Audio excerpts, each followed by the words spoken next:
నమస్కారం, వార్తలకు స్వాగతం. ముందుగా ముఖ్యాంశాలు. చలో సెక్రటేరియట్కి బయలుదేరిన ఏపీసీసీ చీఫ్ వైఎస్ షర్మిలారెడ్డిని అరెస్టు చేసిన పోలీసులు. పరిస్థితి ఉద్రిక్తం, దుగ్గిరాల పిఎస్కి తరలింపు.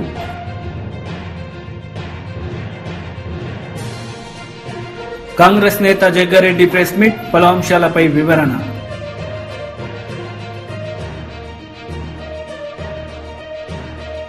చలో సెక్రటేరియట్ నేపథ్యంలో పోలీసుల చర్యలపై కాంగ్రెస్ ఏపీ చీఫ్ షర్మిల తీవ్ర ఆగ్రహం వ్యక్తం చేశారు. మేము తీవ్రవాదులమా లేక సంఘ విద్రోహ శక్తులమా అంటూ మండిపడ్డారు.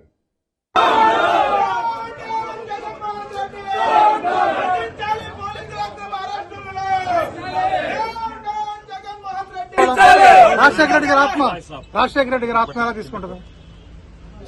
నిజంగా ఇది బాధ. చెప్పండి మేడం, మీరు ఎలా ఫీల్ అవుతున్నారు?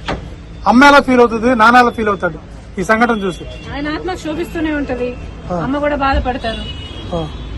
ఈరోజు రాజశేఖర రెడ్డి బిడ్డ పోరాటం చేస్తుందంటే ఎందుకోసం చేస్తుంది? ఆంధ్ర రాష్ట్రంలో బిడ్డలకు ఉద్యోగాలు రావట్లేదని పోరాటం చేస్తే కనీసం సెక్రటేరియట్ లో రిప్రజెంటేషన్ ఇవ్వడానికి కూడా ఈ రోజు హక్కు లేదు, మాట్లాడడానికి స్వేచ్ఛ లేదు, జర్నలిస్ట్ రాయాలన్నా కొట్లాడాలన్నా స్వేచ్ఛ లేదు. ఈ రోజు కనీసం సెక్రటేరియట్ లో రిప్రజెంటేషన్ తీసుకోవడానికి ముఖ్యమంత్రి లేడు, హోంమంత్రులు లేరు, డిప్యూటీ చీఫ్ మినిస్టర్లు లేరు, మంత్రులు లేరు, కనీసం సీఎస్ కూడా లేరంటారు. ఇక వీళ్ళకి ఏం చేతనైంది? పరిపాలన చేతనైందా?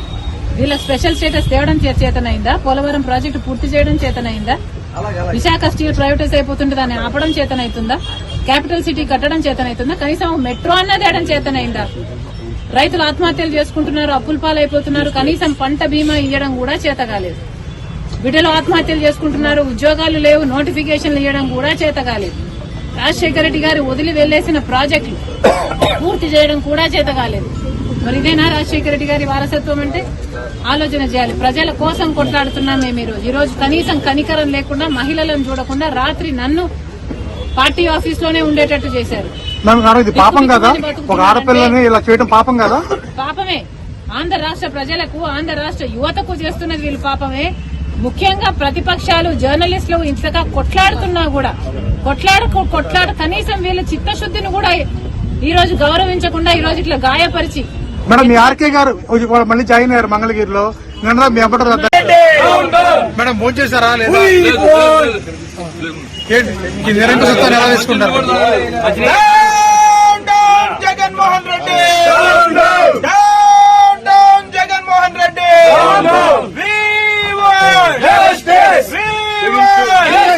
పోలీసుల దౌర్జన్యం.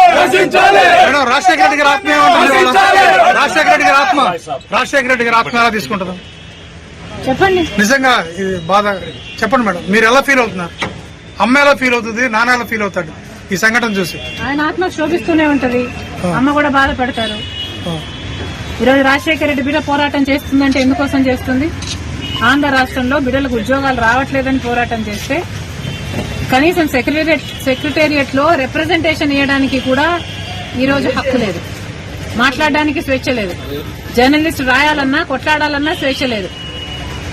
ఈ రోజు కనీసం సెక్రటేరియట్ లో రిప్రజెంటేషన్ తీసుకోవడానికి ముఖ్యమంత్రి లేడు, హోంమంత్రులు లేరు, డిప్యూటీ చీఫ్ మినిస్టర్లు లేరు, మంత్రులు లేరు, కనీసం సీఎస్ కూడా లేరంటారు. ఇక వీళ్ళకి ఏం చేతనైంది? పరిపాలన చేతనైందా? వీళ్ళకి స్పెషల్ స్టేటస్ తేవడం చేతనైందా? పోలవరం ప్రాజెక్టు పూర్తి చేయడం చేతనైందా? విశాఖ స్టీల్ ప్రైవేటైజ్ అయిపోతుంటే దాన్ని ఆపడం చేతనైతుందా? క్యాపిటల్ సిటీ కట్టడం చేతనైతుందా? కనీసం మెట్రో అన్న తేయడం చేతనైందా? రైతులు ఆత్మహత్యలు చేసుకుంటున్నారు, అప్పుల పాలైపోతున్నారు, కనీసం పంట బీమా ఇవ్వడం కూడా చేత కాలేదు. బిడ్డలు ఆత్మహత్యలు చేసుకుంటున్నారు, ఉద్యోగాలు లేవు, నోటిఫికేషన్లు ఇవ్వడం కూడా చేత కాలేదు. రాజశేఖర రెడ్డి గారు వదిలి వెళ్లేసిన ప్రాజెక్టులు పూర్తి చేయడం కూడా చేత కాలేదు. మరి ఇదేనా రాజశేఖర రెడ్డి గారి వారసత్వం అంటే? ఆలోచన చేయాలి. ప్రజల కోసం కొట్లాడుతున్నాం మేము ఈ రోజు కనీసం కనికరం లేకుండా, మహిళలను చూడకుండా రాత్రి నన్ను పార్టీ ఆఫీస్ లోనే ఉండేటట్టు చేశారు. పాపం కదా? ఒక ఆడపిల్లని ఇలా చేయడం పాపం కదా? పాపమే. ఆంధ్ర రాష్ట్ర ప్రజలకు, ఆంధ్ర రాష్ట్ర యువతకు చేస్తున్నది వీళ్ళు పాపమే. ముఖ్యంగా ప్రతిపక్షాలు, జర్నలిస్టులు ఇంతగా కొట్లాడుతున్నా కూడా కొట్లాడ కనీసం వీళ్ళ చిత్తశుద్ధిని కూడా ఈ రోజు గౌరవించకుండా ఈ రోజు ఇట్లా గాయపరిచి. మేడం, మీ ఆర్కే గారు మళ్ళీ జాయిన్ అయ్యారు మంగళగిరిలో. నిన్న మీ అప్పటి ఈ రోజు let's keep it about students. ఈ రోజు యువత గురించి మాట్లాడదాం. రేపు రండి, రేపు అడగండి, రేపు చెప్తాం. కానీ ఈ రోజు 2,30,000 ఉద్యోగాలు ఇస్తామని చెప్పి ఇయ్యలేదు. జాబ్ క్యాలెండర్ ఇస్తామని చెప్పి ఇయ్యలేదు. 23,000 మెగా డిఎస్సీ అని చెప్పి ఈ రోజు దగా డిఎస్సీ 6,000 ఇచ్చారు. అది కూడా 26 రోజులు టైం ఉండగా ఇచ్చారు. పిల్లలు ఎలా ప్రిపేర్ అవ్వాలి? అసలు ఈ ప్రభుత్వానికి మనసే లేదు. జాతిలో ఉండను బండను మీ చేతి గాయం ఎవరు చేస్తారు? పోలీసులు ఇంకెవరు చేస్తారమ్మా?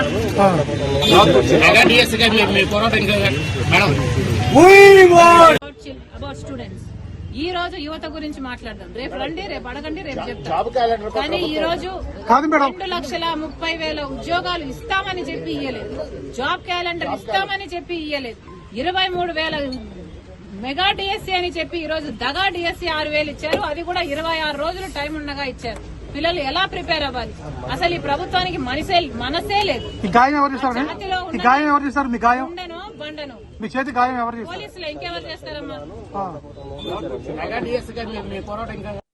బీజేపీ విజయ సంకల్ప యాత్రలో రాష్ట్ర అధ్యక్షుడు కిషన్ రెడ్డి పాల్గొన్నారు. ఈ సందర్భంగా ఆయన ప్రసంగించారు. చాలా దేశాల్లో మనం చిక్కుతూ తెచ్చాం. ఒకటి చెప్పి ముగిస్తాం. ఉక్రెయిన్ రష్యా యుద్ధం జరిగింది. యుద్ధం జరుగుతుందని తెలుసు కూడా మనం అవకాశం నేను తెలిసినప్పుడు కూడా మనందరికీ చెప్పాం. మనం ఉక్రెయిన్ లో ఇండియాకి సంబంధించి మన తెలుగు పిల్లలతో సహా చాలా మంది స్టూడెంట్స్ ఉంటారు. అక్కడ చదువుకోవడానికి ఎంబీబీఎస్ వెళ్తారు. ఇండియాకి సంబంధించి 25,000 మంది ఉన్నారు. ఇంకప్పుడు కొంతమంది వచ్చారు, ఇంకా కొంతమంది రాలా. యుద్ధం ప్రారంభమైంది. ఇక్కడ పేరెంట్స్ గొడవ, సార్ మా వాళ్ళు చిక్కుకున్నారు, ఎట్లా ఏంది? సోషల్ మీడియాలో ప్రధానమంత్రి గారికి, తెలుగులో అయితే నాకు, అందరికి చెప్పడం ప్రారంభించారు. అప్పుడు ప్రధానమంత్రి గారు నిర్ణయం తీసుకొని యుద్ధం చాలా పీక్గా ఉంది, వాళ్ళు బాంబులు వేసుకుంటున్నారు అనేక రకాలుగా. అలాంటి సమయంలో కూడా ప్రధానమంత్రి గారు రష్యా అధ్యక్షుడు పుతిన్తో మాట్లాడి, ఉక్రెయిన్ అధ్యక్షుడితో మాట్లాడి, ఇద్దరు పరస్పరమైనటువంటి వైద్యంతో యుద్ధాలు చేసుకుంటున్నారు. కానీ ఆ రెండు దేశాలను కూడా ఒప్పించి, మీరు ఫలానా రోజు యుద్ధం ఆపాలా, నేను నా భారత పిల్లలను తీసుకుపోతాను, నా దేశానికి సంబంధించిన భారతీయులందరూ నేను షిఫ్ట్ చేసుకుంటా, మీరు యుద్ధం ఆపాలని చెప్పి యుద్ధం ఆపి భారతీయులను ఉక్రెయిన్ తెచ్చినటువంటి ఒక సమర్థవంతమైన నాయకత్వం భారతదేశం. That is the leadership. మన జెండా పట్టుకొని ఎవరు రోడ్డు మీదకి వచ్చినా, టైగర్స్ పట్టుకున్నా, ఎవరు రష్యా కూడా ఏమనేది కాదు, ఉక్రెయిన్ కూడా ఏమనేది కాదు. మన జెండా పట్టుకొని మనం వస్తుంటే అనేక దేశాలకు సంబంధించినటువంటి వాళ్ళు, ఉక్రెయిన్ లో ఉన్నటువంటి వాళ్ళు, అమెరికా వాళ్ళు, యూకే వాళ్ళు, ఈవెన్ పాకిస్తాన్ వాళ్ళు, సింగపూర్ వాళ్ళు అందరూ కూడా భారత్ మాత జయనుకుంటూ 3 రంగుల జెండా పట్టుకొని మనతో పాటు మధ్యలో వచ్చారు. ఇండియాకు వచ్చినాక వాళ్ళందరూ కూడా మళ్ళీ మనం వాళ్ళకు హైదరాబాద్, ఢిల్లీ వచ్చినాక అలా గోటాలలో పెట్టి, మళ్ళీ విమానాలు ఇచ్చి, మళ్ళీ వాళ్ళందరూ కూడా వాళ్ళ దేశాలకు పంపించినటువంటి ఒక మానవతతో కూడినటువంటి ప్రభుత్వము భారత ప్రభుత్వము, సమర్థవంతమైన నాయకత్వం మనం చేస్తాం. కాబట్టి మీ అందరినీ కోరుతా ఉన్నాను, ఈరోజు దేశంలో అన్ని రంగాలలో కూడా ముందుకెళ్తా ఉన్నాం, ఇంకా వెళ్లాల్సింది. ఎందుకంటే మన దేశం స్వాతంత్రం వచ్చిన తర్వాత ఏ దిశలోనైతే ప్రయాణించాలో ప్రయాణించలేదు. ఈరోజు కూడా ఓటు బ్యాంక్ రాజకీయాలు, ఓట్ల కోసమే రాజకీయాలు చేస్తున్నారు తప్ప మన భవిష్యత్తు కోసము, మన పిల్లల భవిష్యత్తు కోసము, మన దేశ భవిష్యత్తు కోసము ఎవ్వరికీ పట్టింపు లేదు. నేను ఈరోజు ముఖ్యమంత్రి ఉంటే చాలు, తర్వాత ఏమైపోయినా పర్లేదు. ఈరోజు నేను ముఖ్యమంత్రి ఉన్నా, రేపు నా కొడుకు వస్తే చాలు, దేశ ప్రజలు ఏమైపోయినా పర్లేదు. మొత్తం ఈరోజు కుటుంబ రాజకీయాలు, అన్ని రాజకీయ పార్టీలు కూడా కుటుంబం చుట్టూ తిరుగుతా ఉన్నాయి. కాబట్టి ఈరోజు ఒక భారతీయ జనతా పార్టీ మాత్రమే ఒక డెమోక్రటిక్ స్టైల్లో పనిచేస్తున్నటువంటి, ఈరోజు బీజేపీకి జగత్ ప్రకాష్ నడ్డా గారు ప్రెసిడెంట్ గా ఉన్నారు, అంతకుముందు అమిత్ షా గారు ఉన్నారు, అంతకుముందు రాజ్నాథ్ సింగ్ గారు ఉన్నారు, అంతకుముందు నితిన్ గడ్కరీ గారు ఉన్నారు. రేపు ఎవరు ప్రెసిడెంట్ అవుతారో మా యొక్క నడ్డా గారి తరఫున భగవంతుడు కూడా తెలియదు, మాకు కూడా తెలియదు ఎవరికి ఎవరు ప్రెసిడెంట్ అవుతారు. కానీ నువ్వు వేరే పార్టీలు ఏ పార్టీని అడిగినా కూడా ఇప్పుడున్న ప్రెసిడెంట్ ఎవరు, నెక్స్ట్ ఎవరు ఉన్నారు, ఆ తర్వాత ఎవరు, లైన్ క్యూ ఉంటుంది. జలవనరుల శాఖ మంత్రి అంబటి రాంబాబు మీడియా సమావేశం నిర్వహించారు. ఈ సందర్భంగా పలు అంశాలపై ఆయన మాట్లాడారు. ప్రత్యర్థి రాజకీయ పక్షాలు అంటే ప్రధానంగా తెలుగుదేశం, జనసేన ఎన్నికలకు ముందే ఓటమిని అంగీకరించే పరిస్థితికి వచ్చేస్తున్నారు. చాలా చిత్రం. నిన్న మీరు చూశారు, కుప్పంలో నారా చంద్రబాబు నాయుడు గారి సతీమణి, ఎన్టీ రామారావు గారి కుమార్తె, లోకేష్ గారి తల్లి కుప్పంలో ఒక స్టేట్మెంట్ ఇచ్చారు. అది చాలా ఆశ్చర్యకరమైన స్టేట్మెంట్ అని మీరు అనుకుంటున్నారేమో. కాదు, అది అనుకుని ఇచ్చినటువంటి స్టేట్మెంట్. ఎందుకంటే కుప్పంలో నారా చంద్రబాబు నాయుడు గారు ఈసారి ఓడిపోబోతున్నాడు అనేది ఇవాళ మేము చెప్తున్నటువంటి అంశం కాదు. గత సంవత్సరం నుంచి, సంవత్సరం పైచిలుకు నుంచి ఎప్పుడైతే స్థానిక సంస్థల ఎన్నికల్లో వైఎస్ఆర్ కాంగ్రెస్ పార్టీ విజయభేరి మోగించిందో ఆ రోజు నుంచి కూడా ఇంకా కుప్పంలో చంద్రబాబు నాయుడు గారు నిలబడే పరిస్థితి లేదు, నిలబడితే గెలిచే పరిస్థితి లేదు. ఈ విషయాన్ని పెద్దిరెడ్డి గారు చాలా సందర్భాల్లో చెప్పారు, మిథున్ గారు చాలా సందర్భాల్లో చెప్పారు. అక్కడ పోటీ చేయాలనుకుంటున్న ఎమ్మెల్సీగా ఉన్నటువంటి భరత్ అనేక సందర్భాల్లో చెప్పాడు. అంతేకాదు, కుప్పం బ్రాంచ్ కెనాల్కి జగన్మోహన్ రెడ్డి గారి చేతుల మీదుగా కుప్పానికి నీరివ్వబోతున్నాం, సాగునీరివ్వబోతున్నాం, తాగునీరివ్వబోతున్నాం త్వరలోనే, నోటిఫికేషన్కి ముందే. ఇలాంటి రాజకీయ పరిణామాలు చూసిన తర్వాత కుప్పంలో చంద్రబాబు నాయుడు గారి బండారం బయటపడిపోయింది. అంతేకాదు, గతంలో అనేక సందర్భాల్లో కుప్పంలో ఆయన దొంగ ఓట్లను చేర్చుకున్నాడు. ఆ దొంగ ఓట్లతోనే గెలిచేటటువంటి పరిస్థితి వచ్చింది.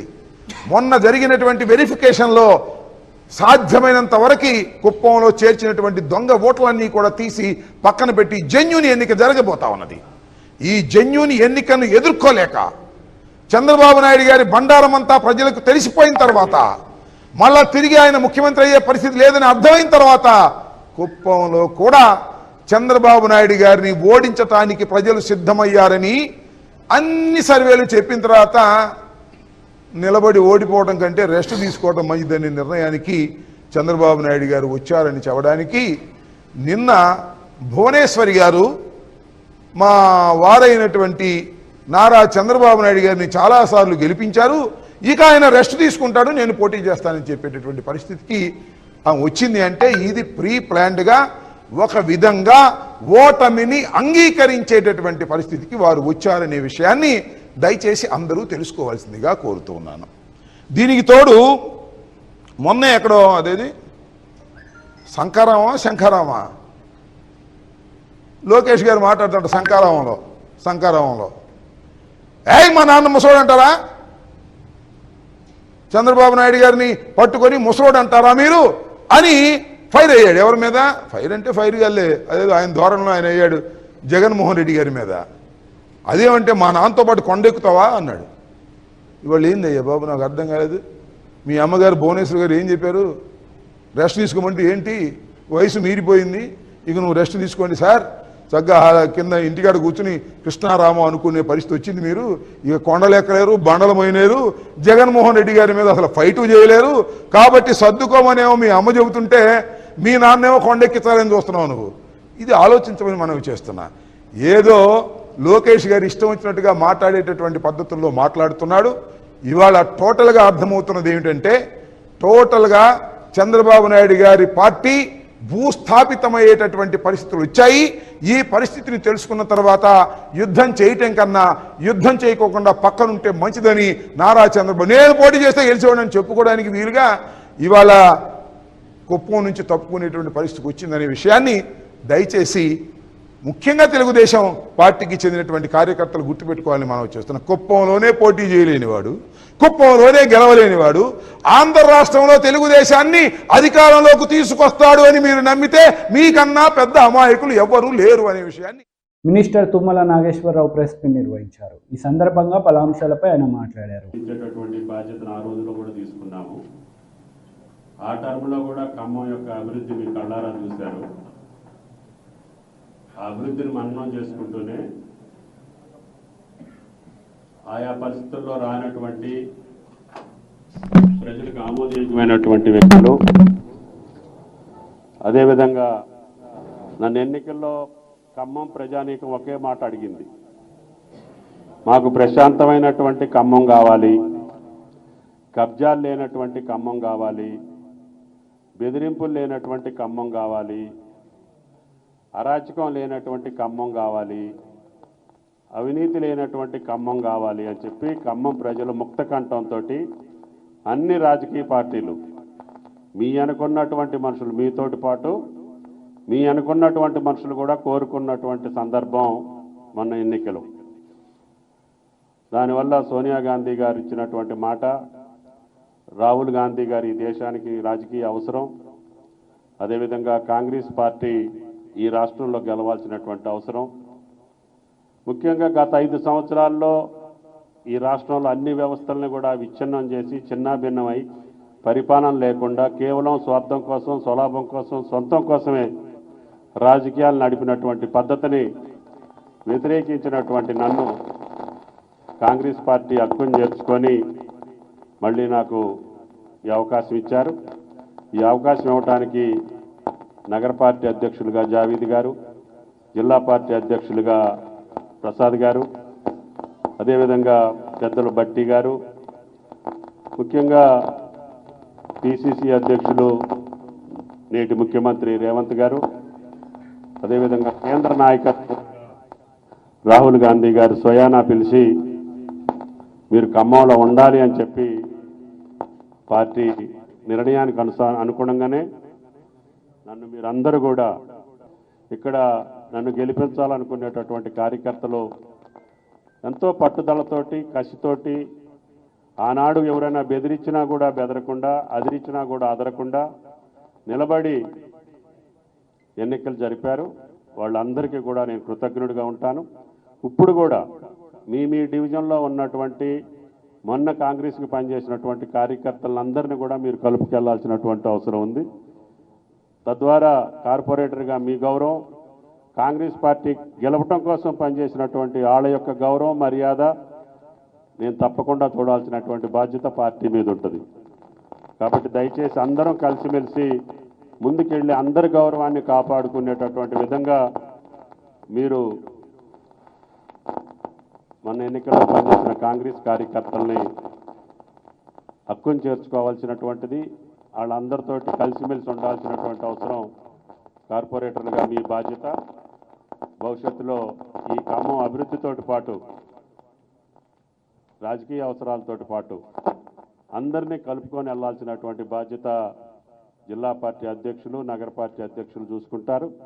ప్రభుత్వంలో ఏది అవసరం ఉన్నా మీ మనిషిగా నేను పనిచేస్తానని, మళ్ళీ ఖమ్మం యొక్క గౌరవాన్ని, మర్యాదని, కీర్తిని, ప్రతిష్టని, అభివృద్ధిని తప్పకుండా తెలంగాణ రాష్ట్రంలో అన్ని రంగాల్లో మనం ముందుండేటట్టుగా మీ అందరి యొక్క సహాయ సహకారాలతోటి నేను ముందుకెళ్తానని చెప్పి విజ్ఞప్తి చేస్తూ మిమ్మల్ని కాంగ్రెస్ పార్టీలోకి స్వాగతిస్తూ అందరం కలిసిమెలిసి ముందుకెళ్లాలని చెప్పి కోరుకుంటూ సెలవు. అందరికీ నమస్కారం. BRS leader Srinivas Goud media సమావేశం నిర్వహించారు. ఈ సందర్భంగా ఇరు పార్టీలపై ఆయన మండిపడ్డారు. టెంపాడు, భీమా, కోయిల్ సాగర్ ఇవన్నీ రావాలా? వర్షాకాలం తర్వాత 2-3 నెలల తర్వాతనే నీళ్ళు ఉంటావో లేనటువంటి పరిస్థితి వచ్చినప్పుడు ఇవన్నీ సాధ్యమవుతాయా? కావాలంటే ఆ కాలువలకు మీరు ఏదైనా పేరు పెట్టుకోండి.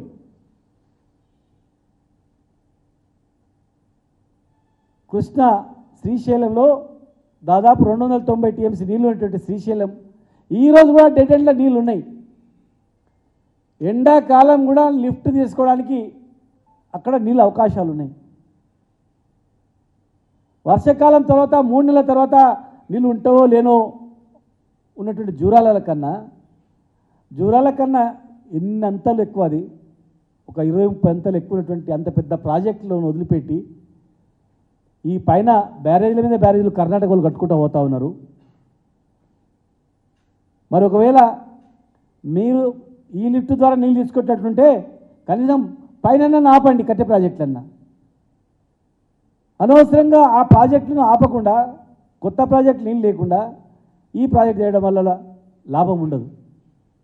పోనీ ఒకవేళ మీరు సపరేట్గా లైన్ తేవాలని తీసుకోండి. పాలమూరు రంగారెడ్డి జిల్లా ప్రాజెక్టుకు ఒక 3 నెలలు కష్టపడితే నీళ్ళు వచ్చేది. ఒక 3-4 నెలలు ఉదండపూర్ కానీ కరివేన కానీ టోటల్ పైన ఉన్నటువంటి 5 రిజర్వాయర్లు కూడా కంప్లీట్ అయినాయి. ఏదుల నుంచి మొదలుకుంటే ఉదండపూర్ వరకు ఒక 15% పనులు మాత్రమే మిగిలి ఉన్నాయి. 15% పనులు కంప్లీట్ చేస్తే కొడంగల్ వరకు నీళ్ళు వస్తాయి. జూరాలను కూడా నింపుకొని జూరాల ద్వారా కూడా మనం నీళ్ళు తీసుకునే పరిస్థితి దీనిలో ఉంది. గ్రావిటీ ద్వారా కోయిల్ సాగర్ నింపే పరిస్థితి కూడా పాలమూరు రంగారెడ్డి జిల్లా ప్రాజెక్టు ఉంది. లక్ష్మీదేవిపల్లి వరకు కూడా నీళ్ళు ఇచ్చేటువంటి పరిస్థితి ఉంది. తాండూరు కూడా నీళ్ళు ఇచ్చే పరిస్థితి ఉంది. కనుక దయచేసి ఒక్కసారి మీరు మీ ఇంజనీర్లను పంపేయండి, ఆలోచన చేయండి. 3 నెలల్లో కంప్లీట్ అయ్యి టోటల్ ఉమ్మడి జిల్లా మొత్తం సస్యశ్యామలమైనటువంటి ప్రాజెక్టు వదిలిపెట్టి నీలరాన్ దగ్గర మనం చేయడం వల్ల అంతర్గతమైనటువంటి కొట్టడాలు తప్ప 2-3 నియోజకవర్గాల్లో కొట్టడాలు తప్ప రిజల్ట్ అనేది ఉండదు. వచ్చిన అవకాశాన్ని సద్వినియోగపరచుకోండి. కాలువలకు మీ పేర్లు పెట్టుకోండి. మిగతా పనులు మీరే చేస్తే మీకే పేరు వస్తుంది. రిజర్వాయర్లు మేము కట్టినాం, నీళ్లు మేము ఇచ్చినామని చెప్పండి. రిజర్వాయర్లు టీఆర్ఎస్ గవర్నమెంట్ కడితే మా కాంగ్రెస్ గవర్నమెంట్ కాలువల ద్వారా నీళ్ళు ఇచ్చినాం, మాదే కంత అని చెప్పండి. ఇలా ఆనాడు శిలాపథకాలు వేస్తే పెండింగ్ ప్రాజెక్టులను మేము కంప్లీట్ చేసి నీళ్ళు ఇచ్చి మేము చెప్పుకుంటున్నాం కదా, అట్లనే చెప్పుకోండి. కాలువలు దోయించినాం, 2 నెలల్లోనే కాలువలు దోయించినాం, 10 లక్షల ఎకరాలకు నీళ్ళు ఇచ్చినాం, పాలమూరు సస్యశ్యామలం చేసినామని చెప్పండి. ఇలా ఒక్క నియోజకవర్గానికి ఆ ప్రాజెక్టు మీద ఇదంతా పెండింగ్ పడితే భవిష్యత్తు ఏంటి? పాలమూరు భవిష్యత్తు ఏమిటి? మీరు కాలువలు దోగి 3-4 నెలల్లో మీకు నీళ్ళు రాకపోతే అప్పుడు మీరు పునరాలోచన చేయండి. నీళ్ళు వచ్చే పరిస్థితి లేదు కనుక నన్ను ఎన్నుకున్నటువంటి నా ప్రజలకు ఎన్నుకున్నందుకే నేను ముఖ్యమంత్రి అయిన కనుక వీళ్ళకు ఇవ్వాలి, ముందు ఇవ్వాలని చెప్పి ఇచ్చుకోండి. మేము ఉమ్మడి జిల్లా వాళ్ళం కూడా సంతోషపడతాం. కానీ అక్కడ పరిస్థితి లేనప్పుడు బేషాజాలకు పోద్దని చెప్పి మాత్రం విజ్ఞప్తి చేస్తూ ఉన్నాం. మహబూబ్నగర్ జిల్లా ఏం అభివృద్ధి అయింది? మహబూబ్నగర్ టౌన్లో మహబూబ్నగర్లో 14 రోజులకు ఒకసారి మంచినీళ్ళు వచ్చేటివి. తాగడానికే నీళ్ళు లేనటువంటి మహబూబ్నగర్ ఇవాళ ఎక్కడ ఉంది? ప్రపంచంలోనే అత్యధిక వికలాంగుల నల్గొండ జిల్లా ఇవాళ ఏ పరిస్థితిలో ఉంది? మీరు ప్రతి సందర్భంలో దక్షిణ తెలంగాణ గురించి మాట్లాడేది కదా, మరి ఈరోజు దక్షిణ తెలంగాణ మీద దృష్టి పెట్టండి. దక్షిణ తెలంగాణ ప్రజల మీద దృష్టి పెట్టండి. అభివృద్ధి మీద మీరు దృష్టి పెట్టండి. వచ్చిన అవకాశాన్ని ఉపయోగించుకొని తెలంగాణను డెవలప్ చేయండి. ముందుగా మహబూబ్నగర్ను పాలమూరు రంగారెడ్డి జిల్లా ప్రాజెక్టును కంప్లీట్ చేయండి. జూరాలమైన ప్రాజెక్టులను కూడా, జూరాల పైన కర్ణాటక గవర్నమెంట్ కట్టే ప్రాజెక్టులను కూడా ఆపండి. ఆ ప్రాజెక్ట్ లేకపోతే, ఆ బ్యారేజ్ లేకపోతే, ఆ లిఫ్ట్ లేకపోతే నీళ్ళు వచ్చే పరిస్థితి ఉండనే ఉండదు. దయచేసి కేసీఆర్ వల్లనే ఇలా తెలంగాణ వచ్చింది. కేసీఆర్ మహబూబ్నగర్కి వచ్చి ఎంపీ అయింది కనుకనే తెలంగాణ వచ్చింది. తెలంగాణ వచ్చినందుకే ఈరోజు కాంగ్రెస్ నేత జగ్గారెడ్డి మీడియా సమావేశం నిర్వహించారు. ఈ సందర్భంగా ఇరు పార్టీలపై ఆయన మండిపడ్డారు. వల్ల జరగలేదు, ఎలాంటి ఇబ్బంది కాకుండా సింగిల్ ల్యాండ్ మీద చేసినావు. నాకు చాలా ఐడియా ఉంది. ఇప్పుడున్న పరిస్థితులలో నువ్వైతే చేయగలుగుతావు, నువ్వు చెయ్యాలి అని అప్పుడు ఉత్తమ్ కుమార్ రెడ్డి గారు అడిగితే నేను 2017లో నేను ఆ రోజు పెద్ద ఎత్తున రాహుల్ గాంధీ గారి యొక్క సభ ఏర్పాట్లు బ్రహ్మాండంగా పెద్ద ఎత్తున చేసిన, నా నియోజకవర్గంలో ఎంతకైనా మంచిదని ఒక 60-70 వేల మందిని మొబిలైజేషన్ చేసిన. లక్కీ ఏంటంటే మొత్తం రాష్ట్రంలో ఉన్న ఆ సభకు అందరూ రావాలని యావత్తు రాష్ట్రంలో ఉన్న మా కాంగ్రెస్ పార్టీ నాయకులందరూ కూడా రోడ్ల మీదకి వచ్చారు. సంగారెడ్డి సభకు రాహుల్ గాంధీ సభకు వచ్చిర్రు. దాని తర్వాతనే అసలైన ఆట కొంత జోష్ వచ్చేది స్టార్ట్ అయింది. ఇక 2018కి ఎన్నికలకు ఒక వాతావరణం క్రియేట్ చేయడం కూడా జరిగింది. సరే, కష్టకాలంలో నాకు వంతు రాసి ఉంది అట్లా, అది ఓకే, అది అట్లా పని చేస్తా, నాకు అది ఇబ్బంది లేదు. ఓకే, అవునవునవును, లే కరెక్టే రాజు, నువ్వు అనేది కూడా. అదే కాకుండా 2018లో నాకు హరీష్ రావు టార్గెట్ పెట్టి జైల్లో వేయించుడు, నేను మళ్ళీ బయటకు వచ్చుడు, గెలిచిన 3 ఏళ్ళు కూడా ఆడుకున్నా.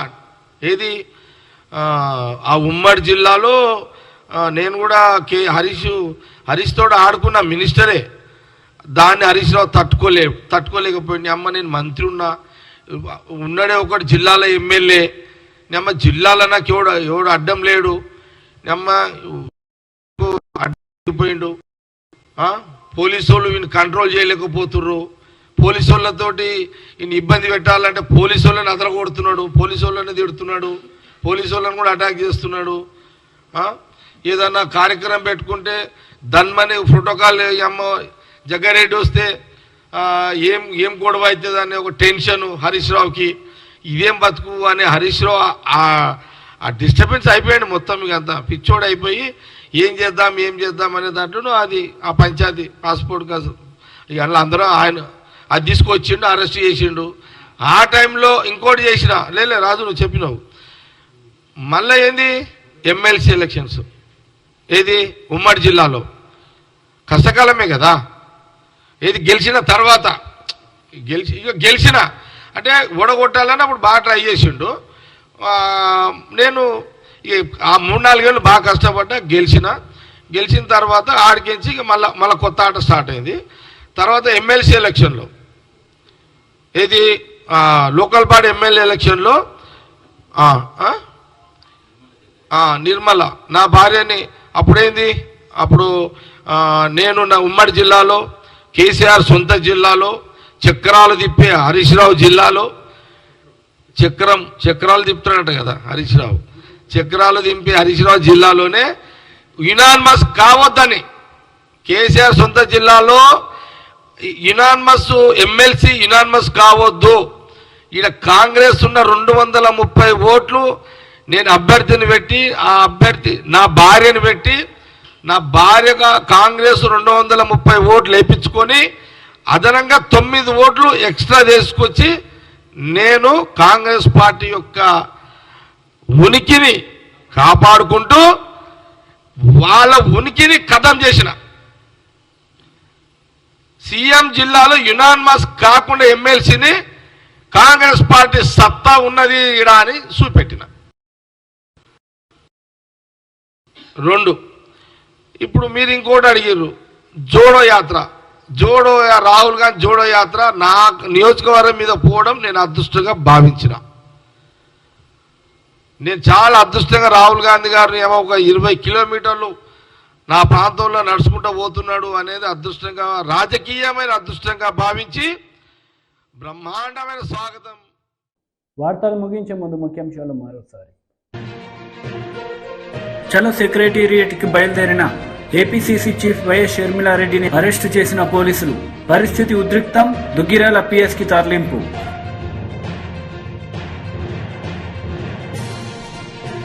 కాంగ్రెస్ నేత జగ్గారెడ్డి ప్రెస్ మీట్, పలు అంశాలపై వివరణ.